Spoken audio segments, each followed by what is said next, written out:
আরে বাবা, আমাকে কালিয়ানাগ কামড় দিয়েছে। কাল্লু জাল্লু এখানে চলে আয়। তারপর দুইটা সাপ এসে ওখানে মানুষের রূপান্তরিত হয়ে যায়। হ্যাঁ নাগরাজ, কালিয়ানাগ আমার মেয়েকে কামড় দিয়েছে।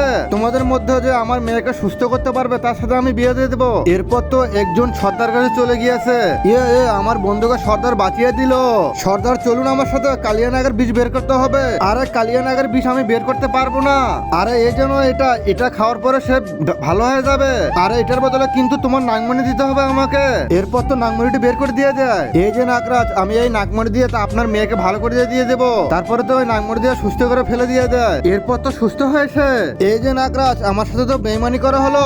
তাকে তো সুস্থ করার জন্য সুযোগ দিয়েছেন, আমাকেও সুযোগ দিতে হবে কিন্তু। ঠিক আছে, আমার মেয়েকে মেরে ফেলে আবার ঠিক করে দাও তুমি। সে তো গুলি মেরে তার মেয়েকে মেরে ফেলে দিল, তারপর হুট্টি মুখে দেয়। তার আগে দেখবো কে কে শয়তানদের আল্লাহকে ভালোবাসে। যারা যারা আল্লাহকে ভালোবাসে তারা এই ভিডিওতে লাইক দিয়ে চ্যানেলটিকে সাবস্ক্রাইব করে দিবেন। আর যারা শয়তানকে ভালোবাসে তাদের কোনো কিছু করার দরকার নেই। এরপর তো ওষুধটি খিলিয়ে তার নাগরাজের মেয়েকে সত্যি মেরে ফেলে দিয়ে যায়। নাগরাজ, আমি তো বড় ভুল করছি। আমি ওর জীবন গুলি মেরে নিয়েছি, আর এটা তো বিষের ঔষধ। আরে শালা, এই তো আমার মেয়েকে সত্যি মেরে ফেলে দিল। এবার কি হবে? আরে এবার তো আমার নাগরানের সাথে বিয়ে হবে না। এবার কি করবো আমি?